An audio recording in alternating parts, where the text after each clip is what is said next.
Hey y'all, how's it going everybody? What is up YouTube? Sparky Marky Mark here, and I'm back to do a review and unboxing of a certain item. Oh yes. Now you're looking at here is a page for the Rolex Perpetual Date Sea Dweller. And it's a line of divers watches manufactured by Rolex. With an underwater diving depth of 1,000 rating of 1,220 meters, that's about 4,000 feet, up to 3,900 meters. That's 3,900, but also it's 12,800 feet. For the Sea Dweller Deep Sea model, first launched in 1967. Approximately 56 years ago, to be exact, with a diving depth of 610 meters, that's about 2,000 feet. The Sea Dweller features a gas escape valve developed by the brand specifically for watches, which allow the helium trapped inside the watch while decompressing to be released. At a given pressure during decompression while preserving the watch case, watch case's water resistance. Today's Sea Dweller models are available in steel or stain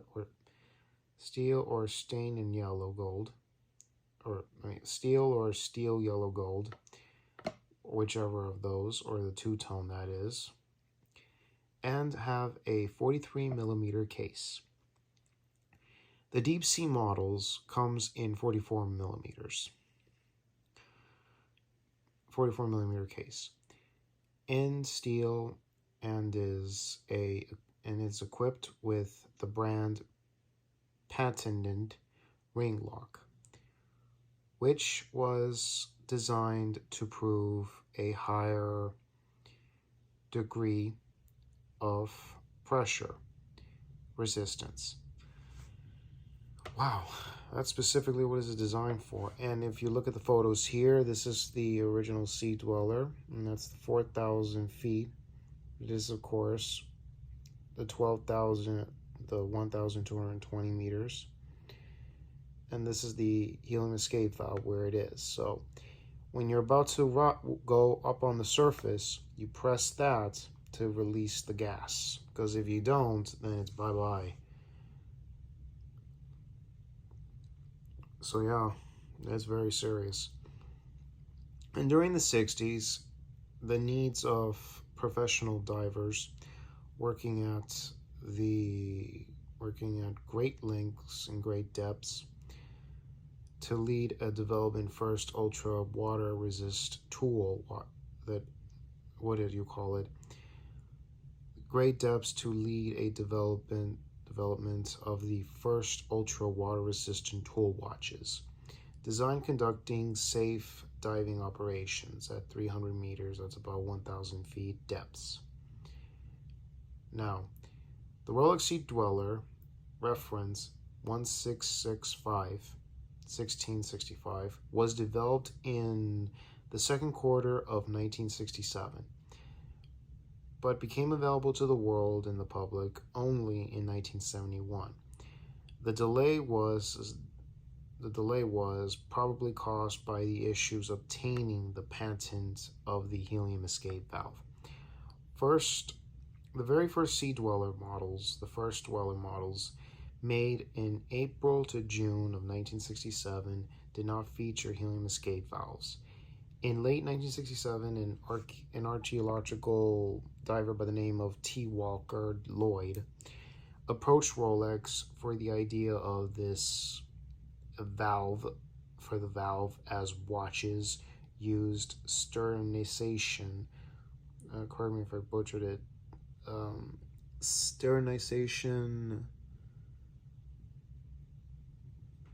Whatever it is, diving experienced problems during decompression. Helium atoms inside pressure chambers can work their way inside a watch. During decompression, the pressure inside the chamber can decrease more rapidly than the inside of the watch case. That is, the watch case. Sorry about that, folks. It can, in some cases, cause the crystal to pop off. The helium release valve allows the helium to escape from the case during decompression, preventing damages to the watch. The original idea for using one-way valve came from Robert A. Barth, a U.S. Navy SEAL diver, a U.S. Navy diver who pioneered sterilization during the U.S. Genesis CNC lab missions, led by Dr. George F. Bond. The very first valve prototype was developed by Dr. Ralph Renner Brower, if I said his name right, a professor of psychological at Duke, sociology at Duke University, and director of Wrightsville Marine Biomedical Laboratory of the University of North Carolina, Wilmington. Brower tested the watch during a series of I can't even say that right, dives at the Comex Hyperbaric Center in Marseille, France. In the past, it was wrongly assumed that the Sea Dweller developed in cooperation with Comex SA Industrial Deep Sea Diving, but the French company became partners of Rolex in late 1971. The first version of the Sea Dweller was the so-called single red with a depth rating 500 meters, 1,600 feet. Most of the non-valve watches awarded pioneers in underwater exploration like Robert Palmer Bradley, who was the pilot of the Deep Star 4000. Other examples were given to Telkrit Habit, or is it Tekkaitri Habitat, acquaintance or aquanauts such as Ian Koplik or Richard Waller. Later Sea Dweller versions in 1969 were made. 1969 had an increased depths of 610 meters, that's 2,000 feet, and so-called double red dials. Double red, that is. Most Sea Dweller watches incorporate helium escape valves during centralization diving. Yeah, said that to myself. Early Sea Dwellers, however, did not always have the valve.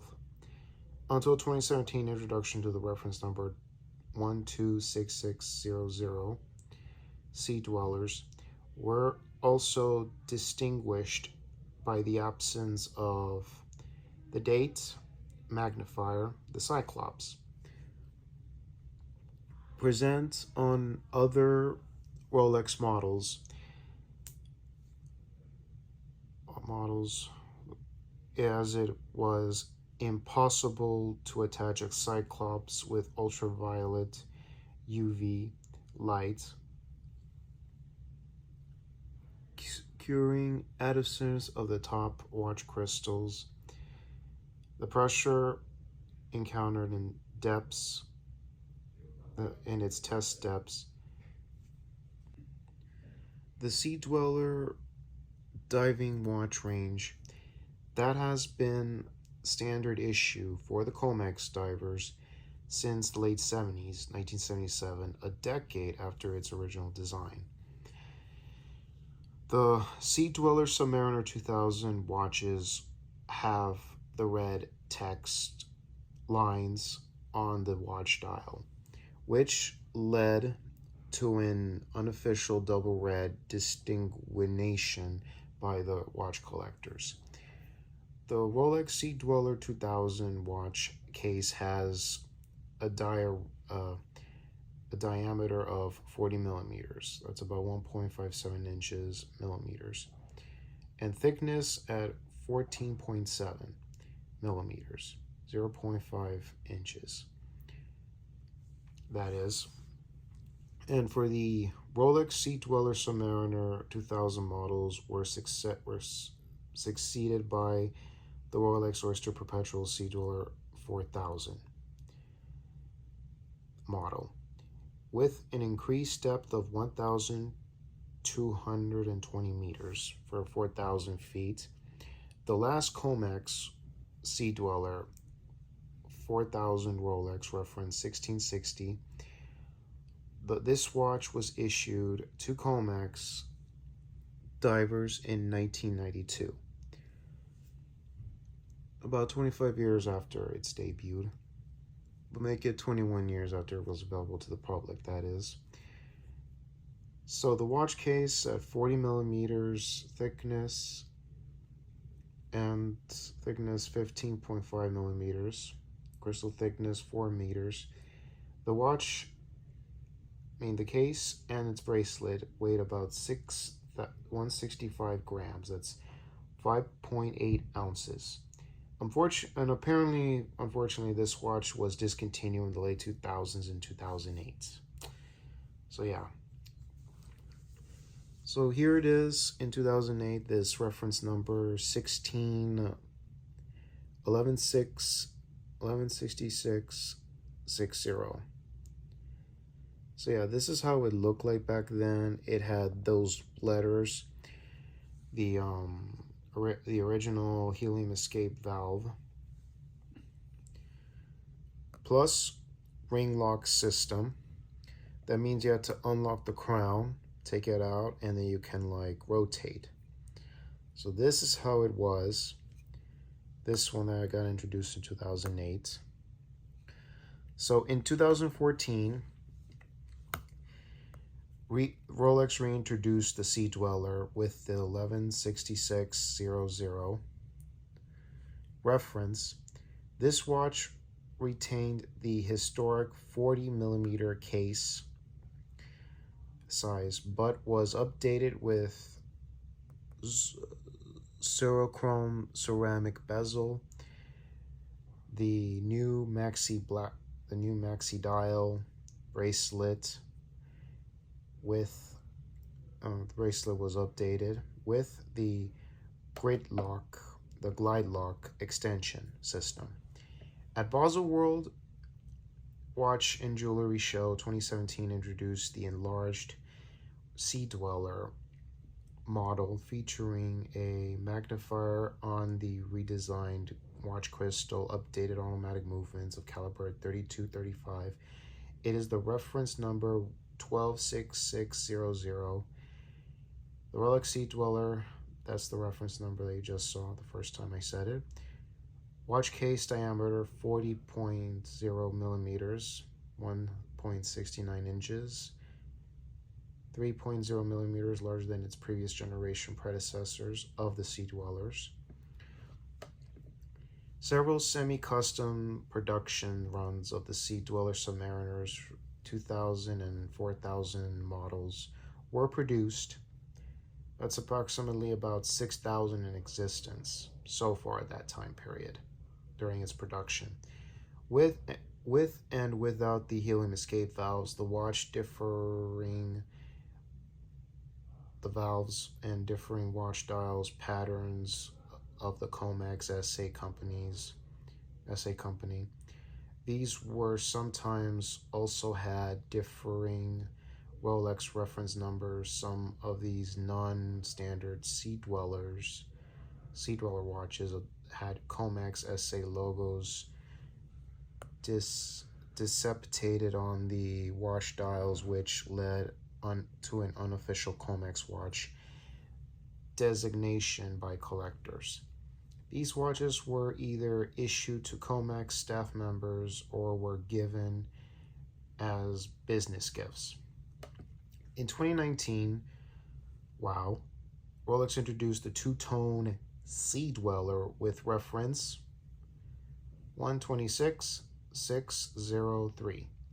Like the previous release, it has a 43 millimeter case, caliber 3225 movement, but with additional gold accent. It's a two-tone, baby, two-a-tone.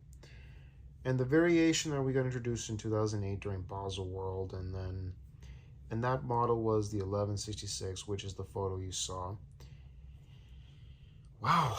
And here's this particular one that was in 2012. And if I'm not mistaken, folks, hold on. This is a later generation, 2 years after the success of James Cameron's The Deep Sea Challenge. Oh, yeah. And he wanted to follow in the footsteps of Jacques Piccard and Lieutenant Don Walsh that did the Sea Dweller in 1960. The Deep Sea, that is. So, yeah. So this is the second D Blue that, of course, you're looking at it right here. It has the same logo as its previous one. And it's blue here, black, green letterings that says Deep Sea. There is the prototype one that he took, but it was attached to the arm of the mechanical of the arm of the Sea Dweller submersible. So yeah, and the diving record for certified was about 1,000 feet, approximately 3,281. That's how it was.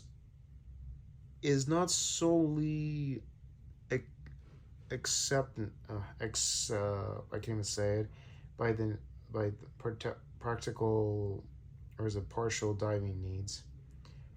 So yeah, as it was in the late 80s with Comex CSA Industrial Deep Sea, that is, and trying to do the Mediterraneans in the depths of 534 meters, 1,752 feet, that is, of seawater in the Mediterranean seas, that is, wore Rolex Sea Dwellers. In the late 90s, Theo Marsotomas achieved a record of 7,701 meters, 22,300 feet of seawater in the hyperbarics chamber on shore, and he took 43 days to complete the dive. The watch used during its scientific record dive where the hydrogen, helium, oxygen, known as the hydraulics gas mixtures, was used as breathing gas, was a Sea Dweller, Rolex Sea Dweller 16600, with a 1,220 meters, which is the 4,000 depth rating. Rolex used achievement in advertising campaigns, and then the complexity, medical problems, psychological limits such as imposed high pressure nervous syndrome, the applying high cost of professional saturation diving to the extreme depths, and the development of the deep water atmospheric diving suits, remotely operated underwater vehicles in offshore oil field drilling, and production effectively ended. The need for forever deeper, non-atmospheric manned intervention in the ocean. These practical factors make the depth rating more than 1,000 feet, approximately 3,281 feet.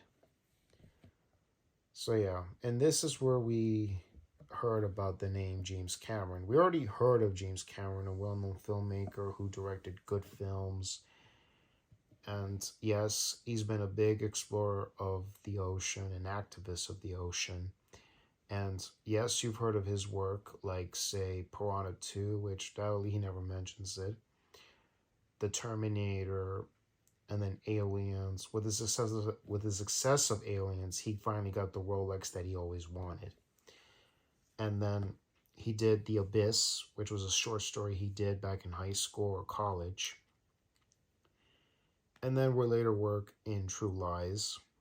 I mean, before True Lies, it was Terminator 2 and then True Lies. And then he worked on Avatar, and then recently we got the sequel. So yeah. So this is what he did, the DSV, Deep Sea Challenge. And he was trying to accomplish what Jacques Cousteau and, or was it Jacques Picard and Lieutenant Don Walsh did in 1960. And 52 years later, he achieved that himself. And he used a Rolex Sea Dweller prototype that Rolex developed in a short period of time during that time in the spring of 2012. And man, oh man, he did it. Strapped to its Sea Dweller Deep Sea Challenge watch to the design of the waterproof up to 12,000 feet, 12,000 meters, that is. That's about 39,370 feet. According to the pilot of the DSV, Deep Sea Challenger, James Cameron, the Rolex Sea Dweller, the Rolex Deep Sea Challenge was the reliable companion throughout the dive. It was visible on the sub's manipulator arm and working precisely at 10,898 meters down to the bottom of the challenge deep. Deep as you can imagine. The normal surface air-filled watch case has a meter of 551.4 millimeters. That's 2.2 inches. 2.02 inches, and the thickness of 28.5 millimeters, 12 inches. Domed synthetic sapphire crystal, 14.3 millimeters, 0.56. To cope with the water pressure and at the depths, at the deepest surveyed point in the oceans. So yeah, in the spring of 2012, James Cameron accomplished it. So yeah, folks, that's what you're going to be seeing. I mean, that's what, if anybody has gotten the documentary on physical media or saw it online, check it out. James Cameron did, he challenged it, and he accomplished it, what happened 52 years ago. Right around the time of 2012, that is. So yeah, and now it's like, what? Well, 62 years. Make it 63 now. Heck. And now let's take a look at Rolex Sea Dweller throughout the years. It's actually through the years, and folks, what you're looking at here is the whole details throughout many generations. Now, some of these are used, but these are considered collectibles because you don't come across these anymore, especially with the one that's called Comex models. Now, yeah, I don't even know if this was either the real deal or I don't know what. It's 120 grand. Whoa. The very first generation ones, those are like, you're gonna have to sell out a lot of money for that. I'll leave you a link in the description box for Udinky where he mentions one of the very first one right there. That particular one, the first one on the left, that you're gonna have to sell out a lot of money because there were different Mach models, M-A-C-H, Mach 1, Mach 2, Mach 3. I don't know how many Mach models there were at its time.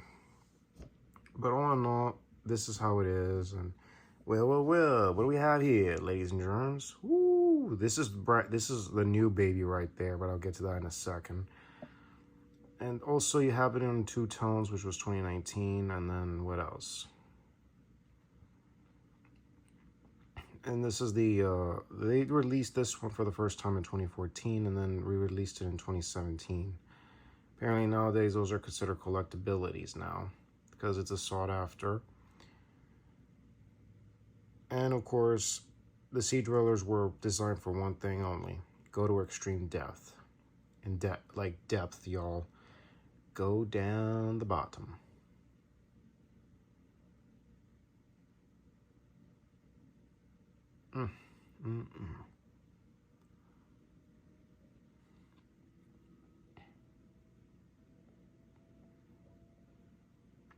I doubtly they ever release the Sea Dweller in gold. That is very unlikely. Doubt that it's ever going to get that.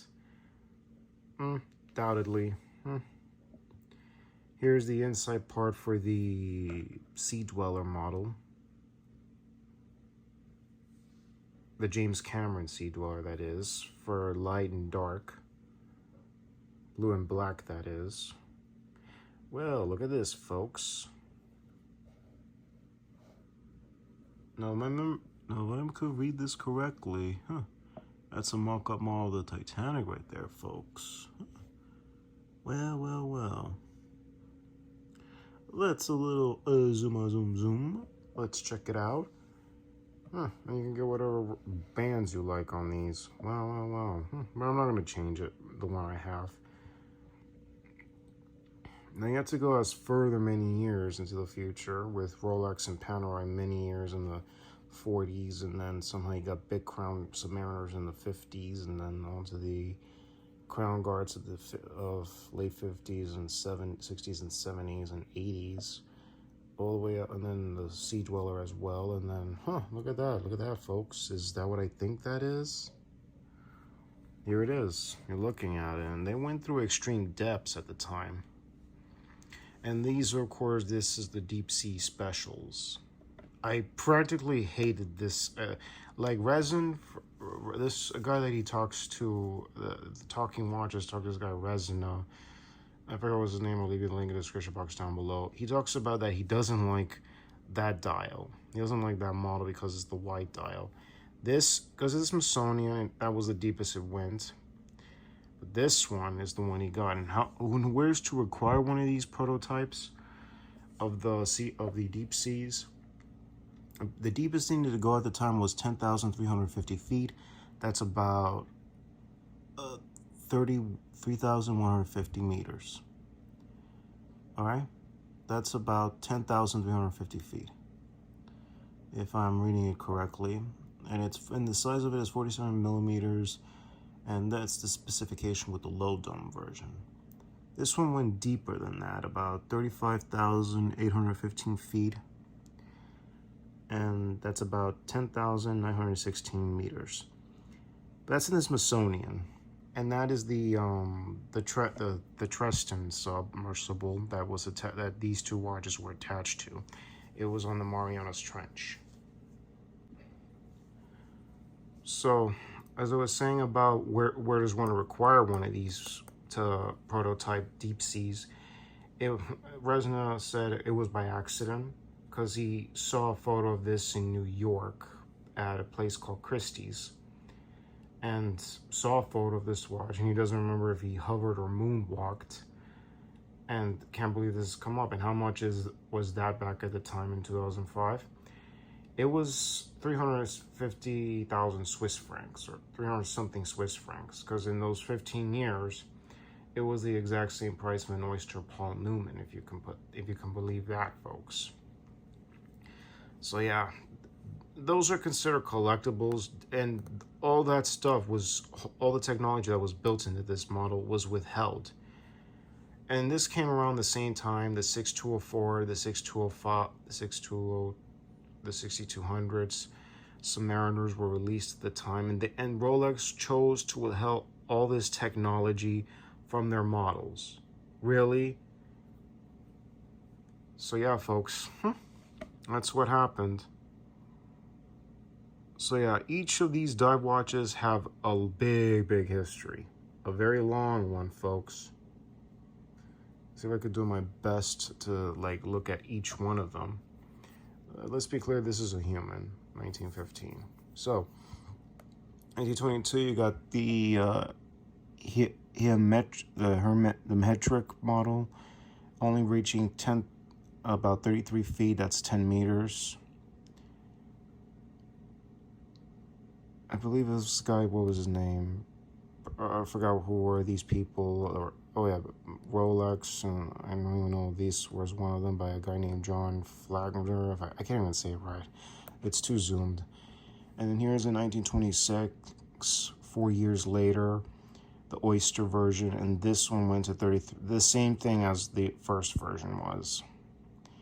And then, of course, 9 years later, we got the Oyster, reference number 2533, 47 millimeter size, and it went up to 100 feet. That's about 30 meters. Nearly about a decade late, nearly 9 years later, 1944, Oyster model, but a different band. This is reference 3445. As you can see, it went to 165 feet. That's about 50 meters. Yeah. And let's be clear, this is involved with Panerai. These two, back when they were affiliated with each other. And next up, we got the big crown in the house, starting with the 6204. Went about 330 feet, that's 100 meters. And then you have the 6200, 600 feet, 200 meters. And this is the 5512 Submariner. These two were big crowns. And I believe the 6538, the 5508 went the exact same depth with the 55.2 at 660 feet.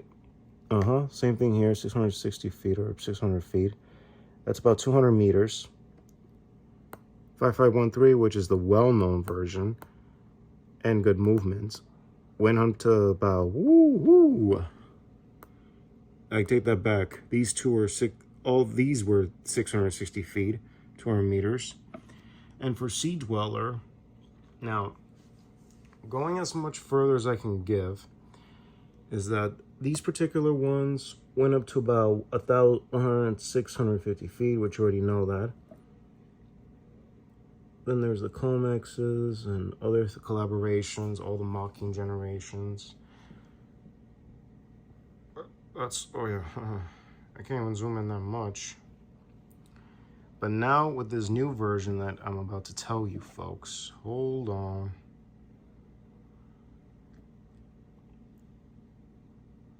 Okay. So you already know about the prototype one that was in the rest of the submersible, which was the Deep Sea Challenger. Yep, this version, this particular one that has the date and everything.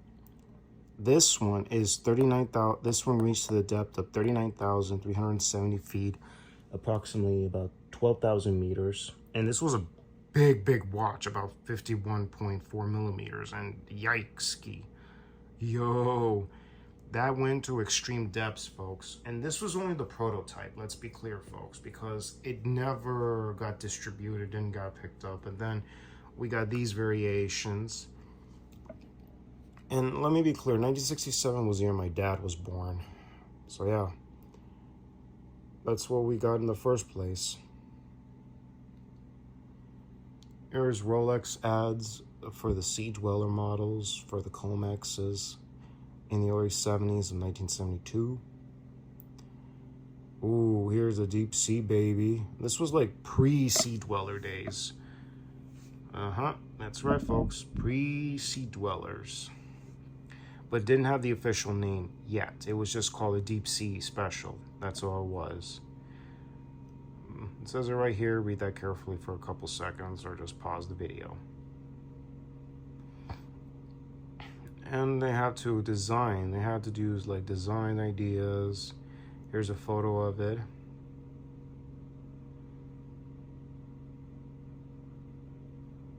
And here's the man himself, James Cameron.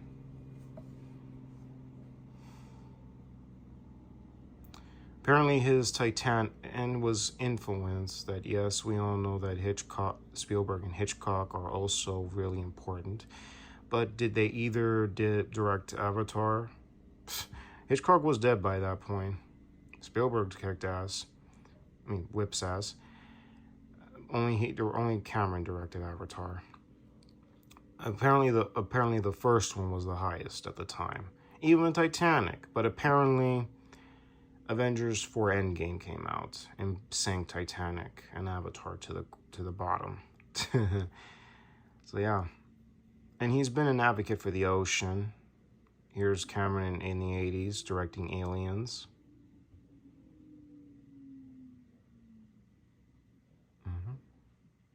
And he was going to be directing his first film, which was a creature feature called Piranha 2: The Spawning, capitalizing the success of Jaws. The first one was a low budget and everything. And then during production of the film, its original director, Miller Drake, left the production due to creative differences with the producer Octavio Astanzis, some Italian guy, and it was to be produced by an Italian producer and American director. Apparently, Cameron himself said that he disowned the film because none of it was the completed version he wanted. And he ended up asking for his name to be taken off upon its completion. And he spent all his money on to go to Rome. I'm pretty sure I heard the story about this. Some of it was James Cameron. Half of it was Octavio Astanzis. This is him rocking not a Rolex, let's be clear. This is a Seiko, to be the H558. Didn't wear any, and I don't even know he was wearing a timepiece in this, but I know he was wearing a Rolex. Here's behind the scenes of Titanic with the two characters, Jack and, what was the character? Rose. Played by Leonardo DiCaprio and Kate Winslet, and look at that. That's a Rolex that he's been wearing. Behind the scenes of Avatar. How are these two connected? I don't know if I could leave you in the link in the description box for that video. Maybe some parts of it. I'm pretty sure you heard of the story that he met the tribeman Ropney, and then he gave him the Rolex that he got with the success of Aliens, and he had to replace the one he gave to Ropney. And even when he looks at it, he remembers the dives he took, 33 dives to the Titanic, and such. And he bought the one that he replaced it. So read that very carefully. So that's how he got the idea for Avatar, by the way. He wrote the script in 1995, a year after the success of True Lies, and then he would later have to do extensive research about tribes, other worlds, and other things.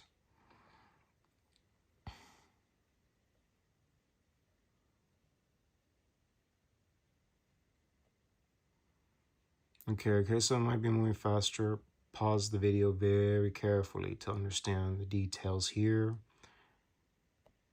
I'll go further to pause here.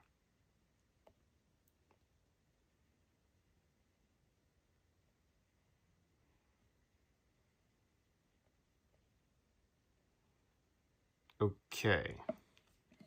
Now let's get on to the other ones.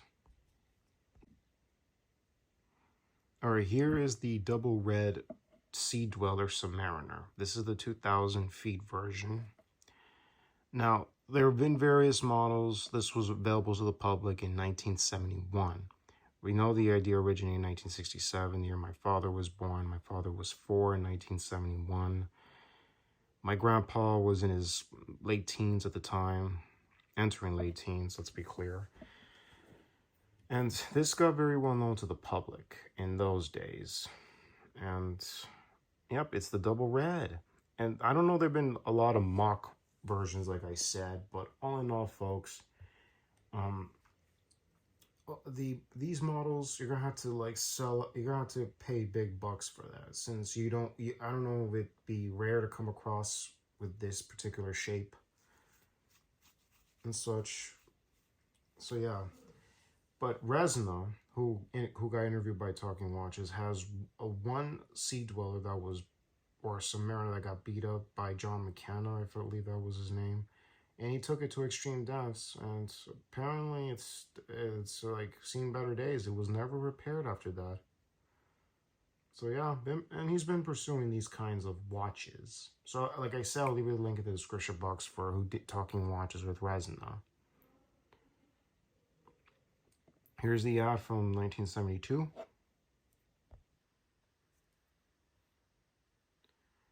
Here's what's the model on this? This one is the Great White, reference 1665. Oops, never mind that, folks. Yep, this is the Great White. Some good dials, very well. Beaks. And this is all in white, by the way. Same depth. And this one is the 16660. The 666, that is. And this is like very, very all little bit gold on the looms, and especially on the top one right here. And don't think of it as the mark of the devil, folks, please. We're not talking about that. So here it is. This was when, 1978 in the summer, or in the spring when it was first released. And here is the 16600, released in the late 80s. Been in production for many, many years. Until 2008, it was sadly discontinued. Now, the original generations, including the one in the 80s, did not have the bubble, the magnifier bubble that we see nowadays. This one went to extreme depth at 4,000 feet. That's about, you already know, you can see it right there.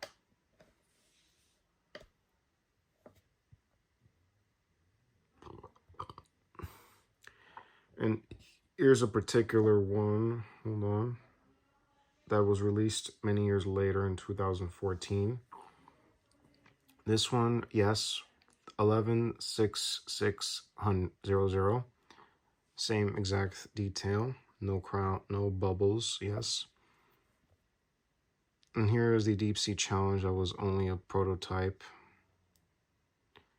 And again, it's a bigger version. It has ring lock. You have to unlock the crown, and you can move the bezel. And when you lock it, it stays locked, stays in a different position. You want to put it back to where it was. This is the extreme badass.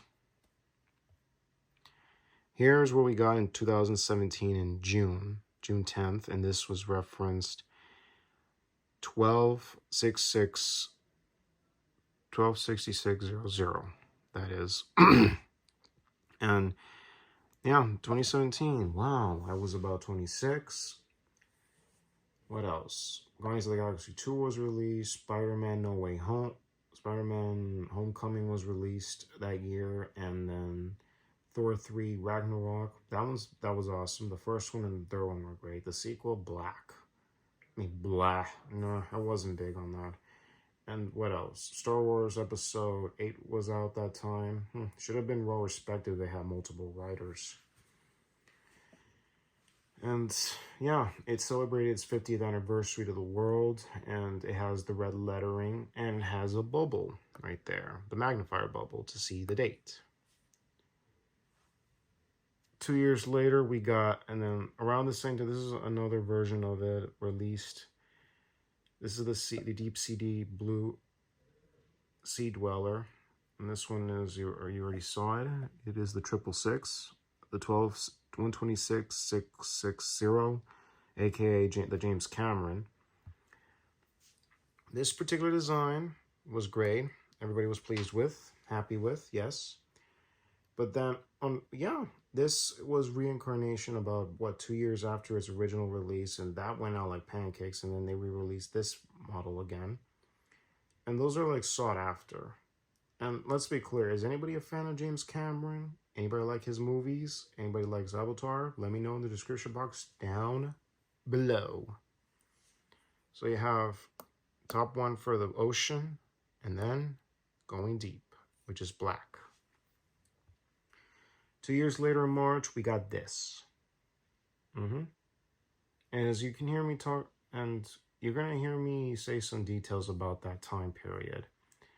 And plus, let's be clear, before I get to other things, this was released 1 month before my 28th birthday, and what is it? And around the time of the release of Avengers 4 Endgame. So yeah, folks, very, very good. And this, folks, is the two-tone, baby. 2 tones. Silver, left and right. The center, gold. Yep, that's what you're going to be looking at, folks. And then, when was this? Hold on a second. All right, released around November 2nd, 2022, we got this big boy. Now, this looks familiar to you, folks, is that this is the one that was taken to the Marianas Trench, except that version had a date on it and did not, and this one doesn't have a date. This is the no date Sea Dweller Deep Sea Challenge, RLX, titanium. And it has, yes, original gas escape valve, ring lock system. And dudes and dudettes, ladies and germs, this is a monster. 50 millimeters, dude. Yo. Look at that, folks. And James Cameron owns this badass, by the way. Heck. And he went through extreme lengths. And this is about, 36,090 feet, 11 millimeters. 11,000 millimeters. Yep, folks. That badass is very, very cool. But one thing for sure, folks, this is pricey. Pricey indeed. Look at it for a couple seconds, and then we'll get on to the unboxing.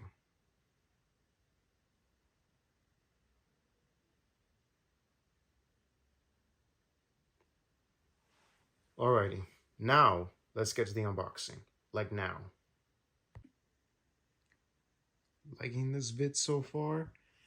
Click the subscribe button to be notified of all new uploads. So, wow.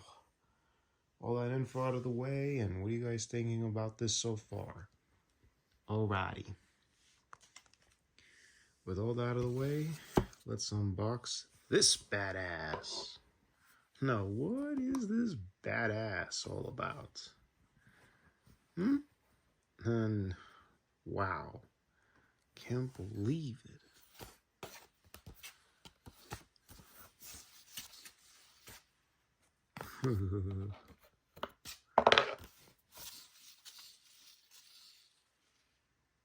Alright.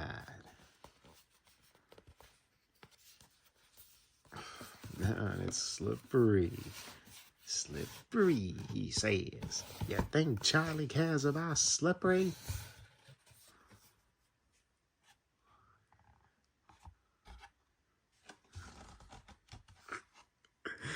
Alright. You got your box with the signature crown of the logo brand of Rolex. Slide it open.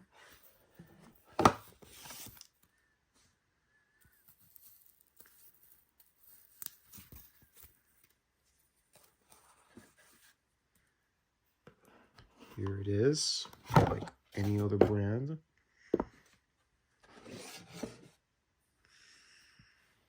And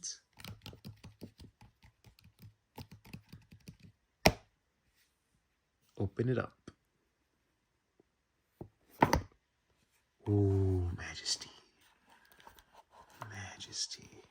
Look at that. Looky, looky, looky. What is this?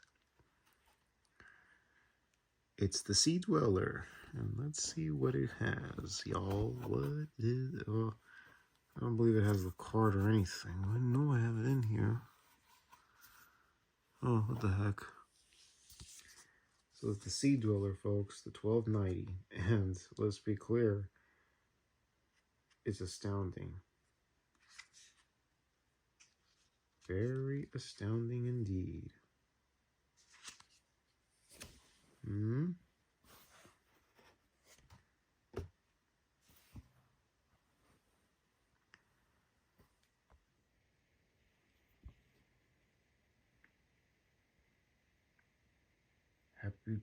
Happy birthday to me.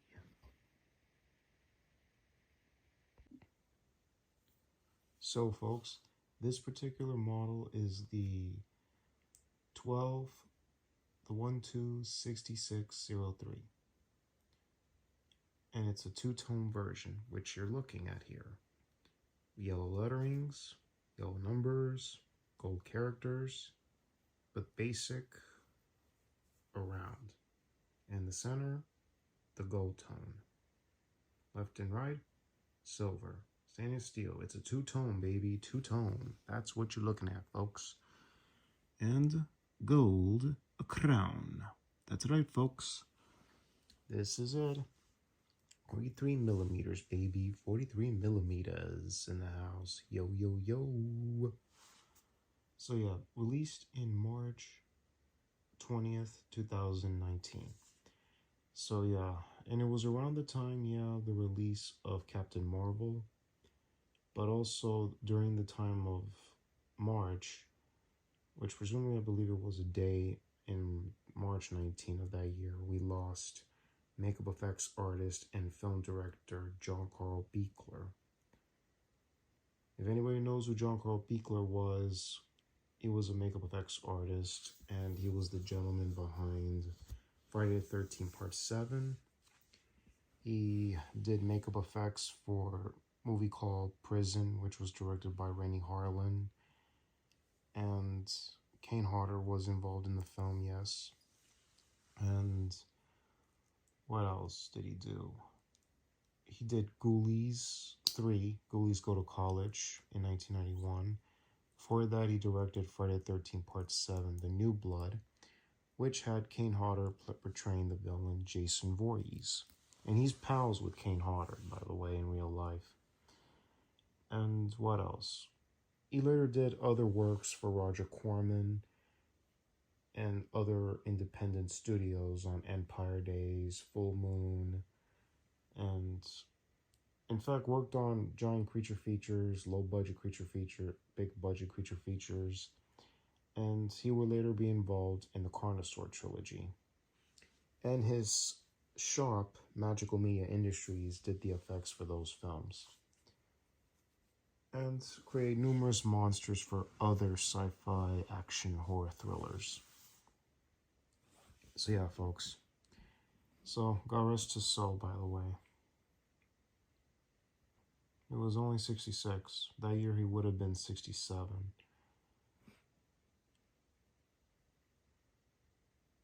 Yeah, 67, folks.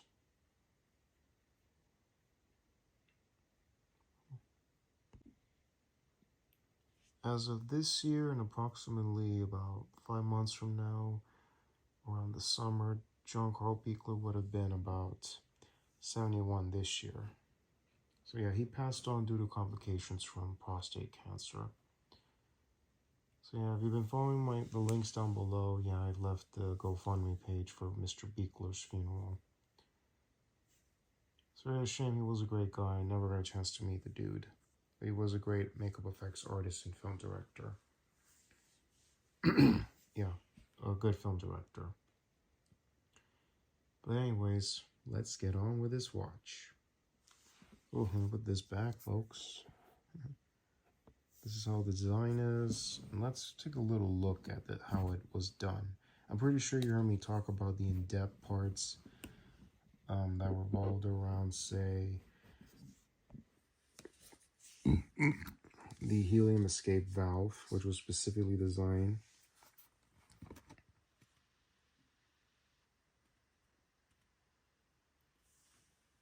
when you're underwater. Even when you go up to the surface, you press that to release the helium, to be exact.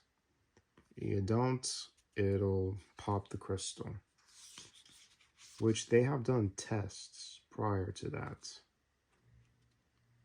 No lie, no kidding there, folks. No lie, no kidding. And yes, it's a helium escape valve. If you can look at a photo right here, this is the original design. Here's the diagram of the original design. Ring lock, original gas escape valve, ring lock systems, you name it.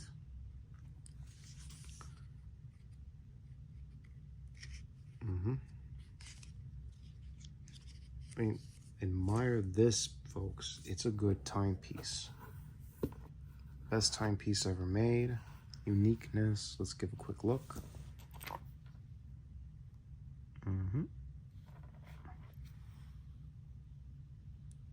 Gold, baby. Gold.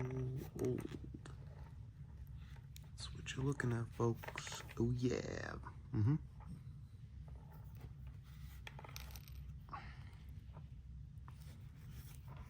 Here's the valve.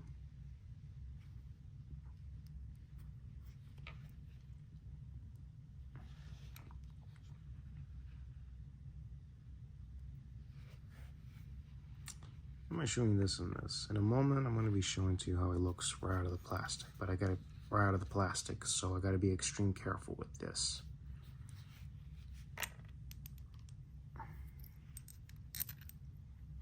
Tag. Here it is.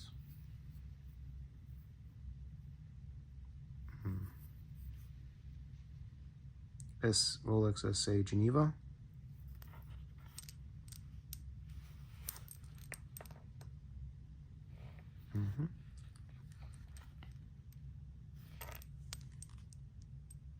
No, you can see the date. It's just that this little part is like, I don't know what it is.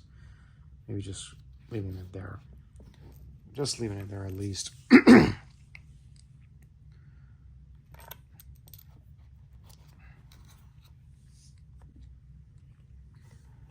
Alright, so another quick look.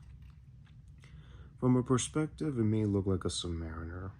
Maybe, but from a long distance, look at it closely, and next to that, that's the escape valve, folks. Barely tell the differences. So yeah, this is like a big baby right here. A big one right here. Oh yeah, that's what you're looking at, dudes and dudettes of the world. You can never deny the existence of this. And this is a two-tone, baby. I'm changing it. That's what I'm getting here, folks. Ooh, bad. So yeah, it's a good dive watch. It is a tool watch. And all in all, best timepiece ever made. And shouts to you, Rolex, man. You nailed the wall with this model and this design right here. Especially the model of the Sea Dweller, yes. So enough with all that. Let's remove the tags and the plastic. Like now, folks. Alrighty, folks, this is how it looks on the Sparky wrist. As you heard, I have an 8 or 9 meter wrist, I think it is, but it fits very good. Fits right in the center. What do you know?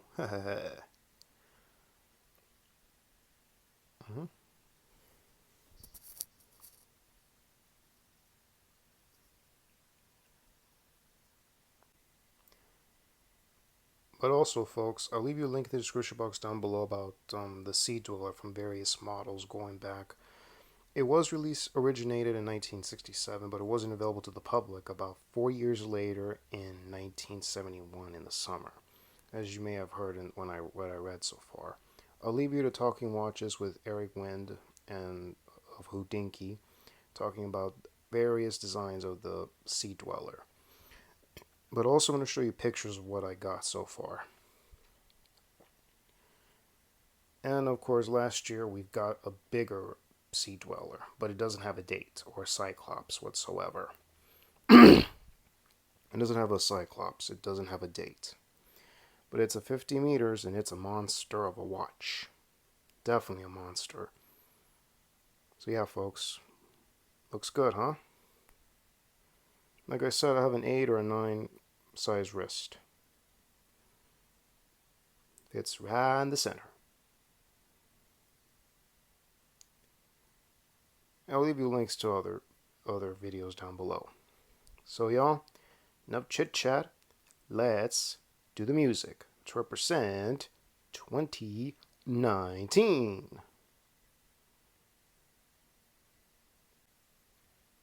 And I forgot to mention about Jean-Claude Bickler. He directed one of the Troll movies. That would be Troll 2. So yeah, just to let you know, folks. So anyway, enough chit chat. Let's get to the music. Like now. And son of a bitch, that's not the right date. Don't worry, folks, I'll change it.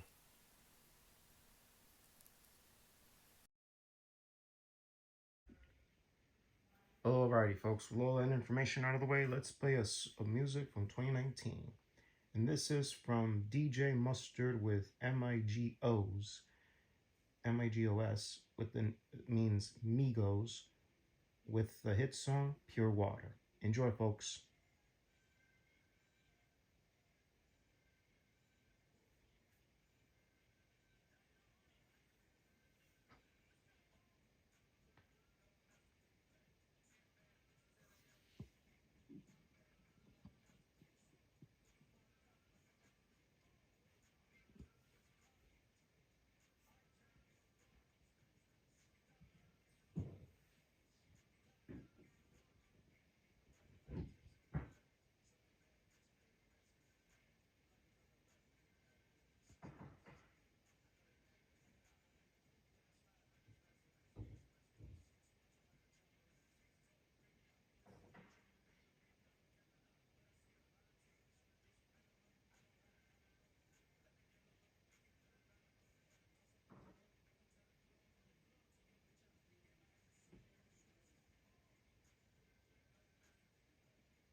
Well, folks, you enjoyed the music? Did you enjoy this video? It was an hour long, though.